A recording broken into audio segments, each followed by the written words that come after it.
Gabe Gutierrez made his way to the hard-hit town of Beauregard.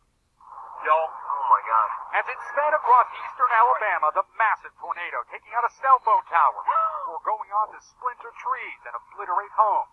Tonight, communities in Lee County are sealed off, and an urgent search for survivors is underway after the deadliest U.S. tornado outbreak in 5 years. It was awful.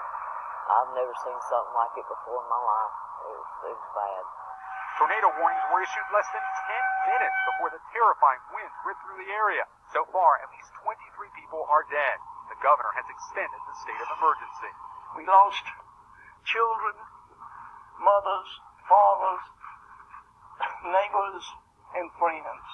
The National Weather Service says this tornado cut a path of destruction about a half-mile wide. There is damage as far as the eye can see. Several people died in this neighborhood, and the devastation is overwhelming. Everybody in this house is dead. Anthony Franklin is mourning the loss of his girlfriend of more than 20 years. This is what's left of her home in Beauregard, Alabama. Maggie is the type of person that's come through this thing once in a lifetime. The tornado in EF4 packed estimated winds of 170 miles an hour, tossing this billboard some 20 miles. A series of twisters sliced through the deep south, also pounding Georgia and South Carolina. To the community of Lee County, we grieve by your side, and we pledge our unwavering support to help you rebuild from the very depths of this horrible tragedy. This is where you crowded into? This is where my two boys and I crowded into, yes. Miles Tatum says he huddled with his two sons in a closet while the storm roared through in less than a minute. The only reason this part of the barn was here, I'm convinced, is the Lord saved us and my kids. Tonight, K-9 units are scouring neighborhoods for any signs of life, and Anthony Franklin is remembering the life he once had. And there is late word tonight. The National Weather Service has confirmed at least 4 tornadoes touched down throughout Alabama. And here in Lee County, dozens of people are still unaccounted for. Lester. All right, Gabe Gutierrez, thank you. So many families here tonight confronting the unimaginable loss of those they love. This afternoon, I sat down with the parents of 10-year-old Taylor Thornton, who shared their joyous memories and their crushing anguish over their little girl, among the youngest victims of this tragedy. Tonight, Ashley and David Thornton are reeling. She's a wonderful, sweet, God-filled young lady. Wonderful big sister. Their 10-year-old daughter, Taylor, caught in a tragic twist of fate. She was spending the night with a friend. She's been camping with her best friend. Taylor was miles away from home, right in the path of the devastating tornado. When you heard about the storm, did you immediately begin to worry, or did you think... Not really at first.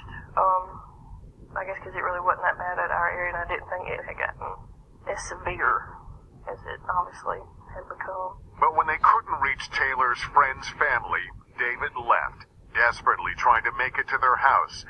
Police not letting him through. I saw where they stopped us at, and there was just no way. I don't know how anybody made it through that. Taylor is not the youngest victim being remembered tonight. 6-year-old A.J. Hernandez also killed in the powerful storm. On Facebook, a relative writing, he was a precious little man that was loved by everyone. And while they grieve for Taylor, the Thorntons tell us members of her friend's family also didn't make it out. Her friend that she was with, she was injured? She did survive. Her father did not. You are a family of deep faith. Yes, sir. We are. Is that what you're hanging on to right now? Oh, yeah. It's the only way. The only thing that's getting us through this. And family and friends, too. What do you want us to know about your little girl? She was perfect. She didn't cause any problems. She did not have a mean bone in her body. She was the air in my lungs. Very sweet young lady. So much pain here, but like so many in this community, they are leaning on friends and family and loved ones around them here. This was the first deadly tornado of 2019, killing more people than all of last year's tornadoes combined. But many are alive tonight because they heeded the warnings and they took action. NBC's Kerry Sanders has tips that could save your family's lives.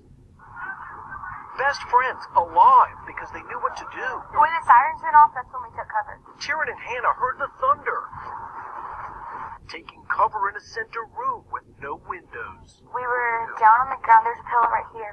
We were down here, and I was like this, and her mom was sitting right here. Experts recommend having a plan long before a tornado threatens. Go to a basement, storm cellar, or interior room, away from windows and outside walls. In a mobile home, your best bet is to evacuate to a more sturdy building or shelter.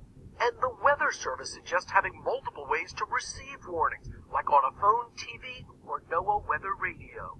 Get in that tornado-safe place. Your life could be in jeopardy. Safe spaces can include storm shelters, which can cost more than $5,000. These test videos show they can withstand the equivalent of an EF5 twister. It can protect you against flying debris such as cars, trees, metal. Most important, be prepared. Take action before you see the storm. Typically, fast-moving storms are common this time of year. If you wait until you see it, it may be too late. The power of these tornadoes everywhere you turn in the impact zone, including this overturned mobile home. Tonight, as twister season gets underway in this part of the country, knowing what to do, a lifesaver. Lester?